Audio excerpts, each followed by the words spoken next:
Mándame ir a ti caminando sobre el agua. El Señor esté con ustedes. Y con tu espíritu. Lectura del Santo Evangelio según San Mateo. Gloria a ti, Señor. En aquel tiempo, inmediatamente después de la multiplicación de los panes, Jesús hizo que sus discípulos subieran a la barca y se dirigían a la otra orilla, mientras él despedía a la gente. Después de despedirla, subió al monte a solas para orar. Llegada la noche, estaba él solo allí. Entre tanto, la barca iba ya muy lejos de la costa, y las olas la sacudían, porque el viento era contrario. A la madrugada, Jesús fue hacia ellos, caminando sobre el agua. Los discípulos, al verlo andar sobre el agua, se esperaron y decían: «Es un fantasma», y daban gritos de terror. Pero Jesús les dijo enseguida: «Tranquilícense y no teman, soy yo». Entonces le dijo Pedro: «Señor, si eres tú, mándame ir a ti caminando sobre el agua». Jesús le contestó: «Ven». Pedro bajó de la barca y comenzó a caminar sobre el agua hacia Jesús. Pero al sentir la fuerza del viento, le entró miedo, comenzó a hundirse y gritó: «Sálvame, Señor». Inmediatamente Jesús le tendió la mano, lo sostuvo y le dijo: «Hombre de poca fe, ¿por qué dudaste?». En cuanto subieron a la barca, el viento se calmó. Los que estaban en la barca se postraron ante Jesús, diciendo: «Verdaderamente, tú eres el Hijo de Dios». Palabra del Señor. Gloria a ti, Señor Jesús. Queridos hermanos, esta palabra que el Señor nos regala en este 19º domingo del tiempo ordinario es una palabra que puede ayudarnos a seguir en este proceso de crecimiento, fortalecimiento, orientación y maduración de la fe. Ustedes y yo somos testigos de cómo a través de los medios de comunicación, sobre todo ahora que estamos más tiempo en casa, muchos de nosotros dedicamos parte de ese tiempo a mirar las noticias para estar enterado de lo que está pasando en el mundo.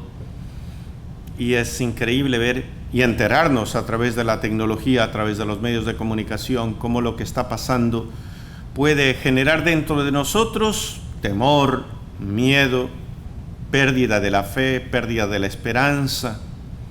Cuando vemos la violencia, lo que ha pasado en Beirut, lo que está pasando también aquí en Estados Unidos con aquellos grupos que se quejan de la violencia y terminan actuando con violencia. Y terminan quitando, destrozando algunos monumentos de personajes que son parte de la historia. Ustedes y yo no podemos cambiar la historia ni tratar de tapar con un dedo la historia.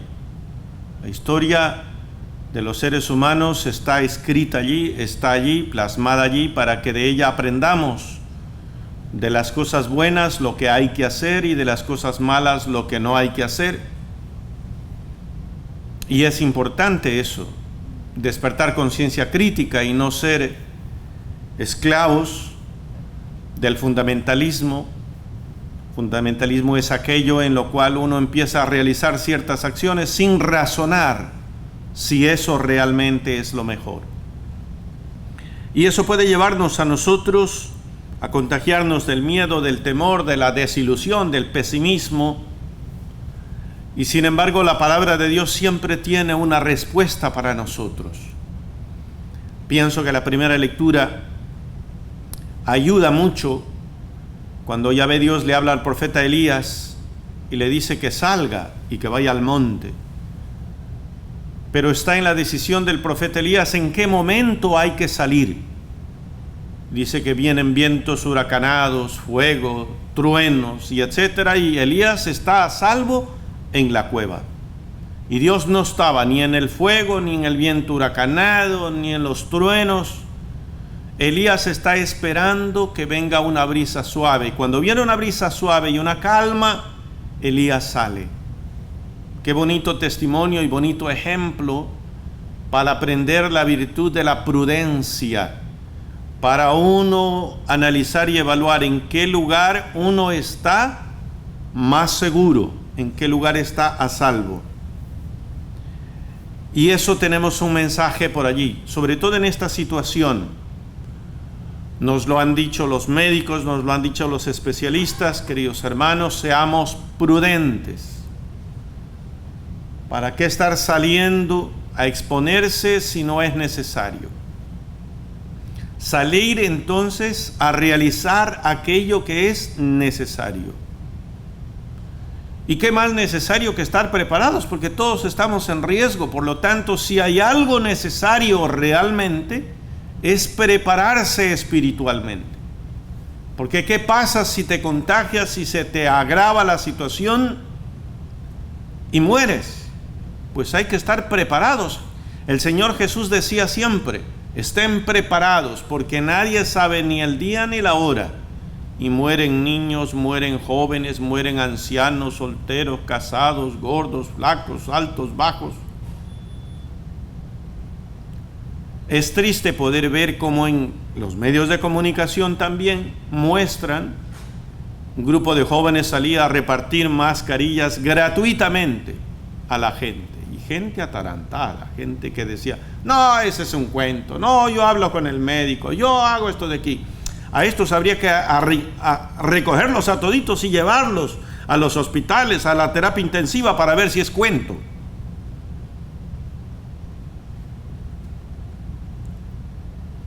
Hay que ser prudentes. Y por eso, queridos hermanos, si hay un lugar donde podemos venir a prepararnos es precisamente al templo, pero venir también con prudencia. Por eso la Iglesia nos ha dicho, tomemos unas medidas de precaución, usar la mascarilla, la distancia social, estarnos lavando constantemente las manos, utilizar desinfectantes. Y eso es lo que hay que tomar con prudencia. Y por otro lado, queridos hermanos, el fragmento del Evangelio va a ayudarnos. Dice el Evangelio que después de la multiplicación de los panes, recuerden por qué y para qué Jesús dio de comer a más de 5,000 personas. Dice que sus discípulos creyeron en Él para mostrar que los que confían en Jesucristo, Él es capaz de hacer milagros. Él es capaz de saciar el hambre. Él es capaz de educarnos a que no haya el desperdicio. Él es capaz de enseñarnos que frente a las crisis hay que ponerse desde el lado de la solución, no desde el lado del problema. El que se pone del lado del problema solo se dedica a quejarse, a lamentarse, a echar la culpa a los demás, a quejarse de lo poquito que tiene. El que se pone de la parte de la solución, eso enseñaba Jesús. Toma lo que tiene, da gracias por lo que tiene y comparte con fe lo que tiene. Por eso es importante, queridos hermanos, que ustedes y yo, en medio de esta pandemia, aprendamos a compartir lo que sabemos, a compartir el tiempo que tenemos, a compartir las habilidades que tenemos cada uno de nosotros, los talentos, ponerlos al servicio de los demás. El pasaje de hoy presenta, después de despedir, Jesús sube al monte a solas a orar. Este es el primer elemento para ver el poder de Dios, queridos hermanos. Ustedes y yo ahora tenemos más tiempo para orar, para fortalecer el alma, el espíritu. Y eso dice que subió a solas para enseñarnos de la importancia de la oración personal. Llegada la noche estaba él ahí solo. Entre tanto la barca iba ya muy lejos. Jesús les dijo a sus discípulos que suban a la barca y se dirijan a la otra orilla. Yo quisiera en esto, queridos hermanos, recordarles a ustedes que la barca tiene un símbolo, el agua tiene un símbolo. En la Biblia el agua significa vida, pero también significa muerte. Recuerden ustedes cuando Yahvé Dios decide limpiar a la humanidad de la corrupción, del pecado. ¿Qué hace? Manda el diluvio. Y en el diluvio, ¿qué hace? Limpia, purifica, transforma. ¿Quiénes se salvan? Noé y su familia. Dice pasaje de la Escritura que eran 8 los que se salvaron. Bien, y especies de animales. Y Noé tardó 40 años, queridos hermanos, construyendo esa barca. Y la gente se burlaba de él, no lo entendían. Pero él se hacía el sordo a palabras necias, oídos sordos. A palabras de los necios hay que poner oídos sordos. Hay que escucharle a Dios y obedecerle a Dios. Y para Noé y su familia, la barca era el espacio, el medio, el instrumento de la salvación. Y miren, esas aguas, ¿qué hacen? Matan al pecado, la corrupción. Por eso el agua significa vida, pero también significa muerte. Aquí aparece Jesús diciéndole a los discípulos que vayan en una barca. Algunos teólogos dicen esta barca representa a la iglesia. A la iglesia.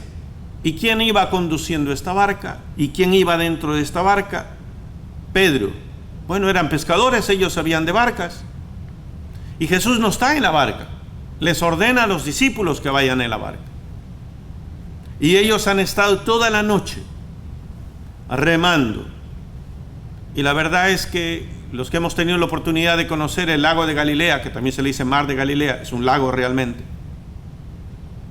pues no es tan extenso como para estarse toda la noche, pero cuando hay viento en contra, ya saben ustedes que eso es difícil, es como nadar en contra de la corriente, y las corrientes lógicamente lo hacen. El viento recio, fuerte, seguramente les ha hecho el trabajo difícil.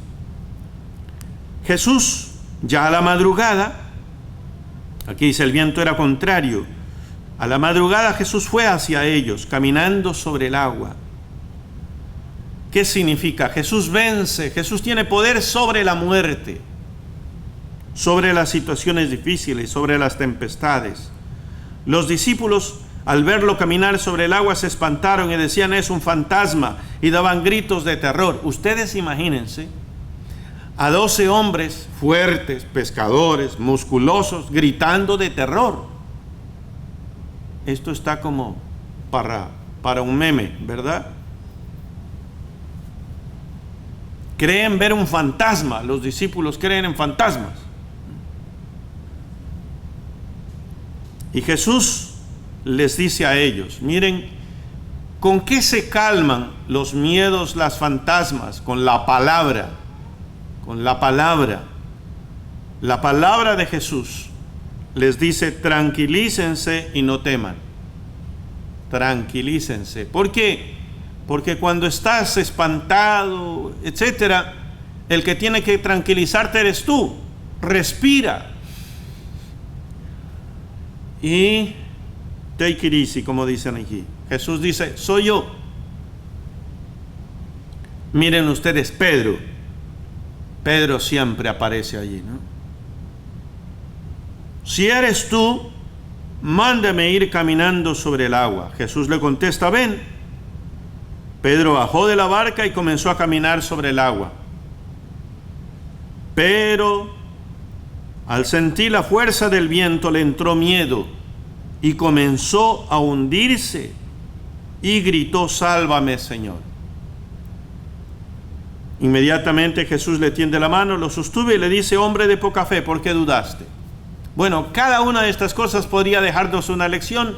Ahí les dejo para que el Espíritu Santo a ustedes los ilumine y sigan el resto del domingo pensando, reflexionando y meditando en el tema.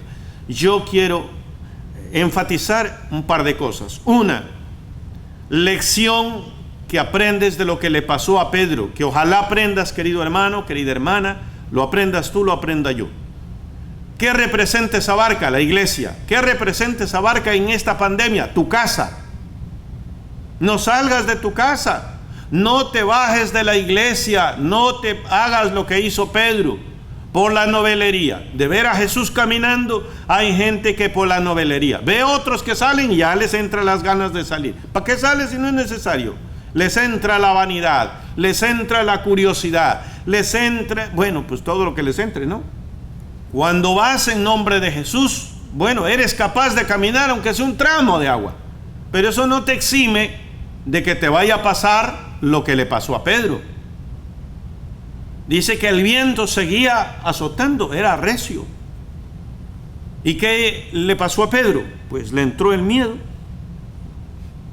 Le entró el miedo. Ya les he dicho, queridos hermanos, que hay dos tipos de miedo. Hay un miedo negativo, un miedo que paraliza, un miedo que te acobarda, un miedo que te amilana, un miedo que te arrincona, un miedo que te impide actuar con sanidad. Y hay un temor, hay un miedo saludable, ese miedo que te ayuda a estar prudente, a tomar precauciones, un miedo que no te paraliza la fe. Y entonces Pedro, y Jesús le dice: ¿por qué dudaste? Es decir, la duda que es: bueno, ¿estoy caminando por mi propio poder o estoy caminando por el poder de Jesús? Bueno, pues allí a lo mejor ya le entra la vanidad a Pedro, que se cree que él puede hacerlo todo, que está caminando por su propio poder, ya caminando sobre las aguas. Dirán: mira cómo camino sobre las aguas, ¿no? A los presumidos, a esos soberbios, jactanciosos que creen que no les va a pasar nada. Bueno, pues empieza a hundirse. Querido hermano, más seguro estás en tu casa, más seguro estás en la barca de la iglesia, pero si te estás hundiendo, haz como Pedro, grita y dile: Señor, sálvame. Y este mismo Dios que es capaz de darte la facultad de poder caminar sobre las aguas es también el que tiene la facultad de poderte levantar cuando te estás hundiendo. Por eso les decía, ¿por qué Pedro tiene miedo? Tiene miedo de en las mismas aguas hundirse y morir. Y miren lo que le está pasando a la gente que muere del COVID. ¿De qué mueren, hermanos? La mayoría mueren de asfixia. Y morirse ahogado, eso sí que es bien feo. Y por eso les tienen que poner esa máquina, porque los pulmones quedan tan colapsados que se mueren así. Y por eso, queridos hermanos, hay que ser prudentes. Y Jesús le tiende la mano y le dijo: hombre de poca fe, ¿por qué dudaste? En cuanto subieron a la barca, el viento se calmó. Jesús sube a la barca y lo lleva a Pedro a la barca. Jesús quiere que tú y yo estemos en casa, fortaleciendo la iglesia doméstica que es la familia. Jesús quiere que estemos dentro de la iglesia, fortaleciendo nuestra iglesia. Hoy, queridos hermanos, existe un montón de recursos para invertir bien el tiempo y las oportunidades para catequizarnos mejor, para formarnos mejor. Invierte el tiempo, querido hermano, querida hermana, en escuchar buenas pláticas, buenas conferencias, buenos tutoriales para que desarrolles talentos y habilidades. Dios quiere tenerte en un tiempo y en un lugar de especial entrenamiento. Y ese lugar de especial entrenamiento es tu casa. Ese lugar de especial entrenamiento es la iglesia. Ese tiempo de especial entrenamiento es este tiempo de la pandemia. Y yo espero, queridos hermanos, que terminada esta pandemia salgamos más firmes en nuestra fe, más fortalecidos, sobre todo porque ustedes y yo estamos viéndonos cómo hoy se está persiguiendo a la iglesia. Y necesitamos cristianos más fuertes. Los que estaban en la barca se postraron ante Jesús diciendo: verdaderamente tú eres el Hijo de Dios. Querido hermano, querida hermana, postrémonos delante de Jesucristo, ahí en el silencio de la noche o en el amanecer, en la comodidad de nuestra casa, en la privacidad de nuestra habitación. Y si hemos fallado a Dios, pidámosle perdón. Pidámosle perdón de nuestras dudas, de no aprovechar el tiempo, de no aprovechar las oportunidades, de estar perdiendo el tiempo en rencores, en envidias, en resentimientos. No vale la pena. ¿Qué te pasa, querido hermano? ¿Qué te pasa, querida hermana? Si los días tuyos te están contados, si a lo mejor te queda una semana, un mes, 2 meses, ¿qué tan preparada estás para ese encuentro con Dios? Hay gente necia. Algunos tienen los días contados y están allí. Parecen ese hombre que estaba tan aferrado a los bienes materiales, era tan codo, tacaño, que allá donde estaba ya medio podía respirar, estaba el hijo que estaba allá. Y le dice: ay, hijo, siento morirme. Ay, querido padre, dice: no digas eso, tú eres un hombre fuerte, no te vas a morir. Ay, hijo. Hijo, si ves este anillo de diamantes que tengo. Sí, padre. Enseguida el hijo dijo: pues ese va a ser la herencia, si se muere, pues ya. ¿Sabes en cuánto está valorado, querido hijo? No, querido padre. En $200,000. No, hombre, más el hombre estaba que hacía cálculos ya, el hijo. ¿Sabes, hijo? Este anillo me lo dio mi abuelo, mi padre a mí. Ah. ¿Te gusta este anillo, hijo? Sí, padre, te lo vendo. Hay gente necia, tiene los días contados y sigue haciendo negocios como si se van a salvar con eso. Que tú y yo reconozcamos el poder de Dios, querido hermano, querida hermana, y le demos el honor, el lugar que Él se merece, porque aquí estamos de paso. Que así sea.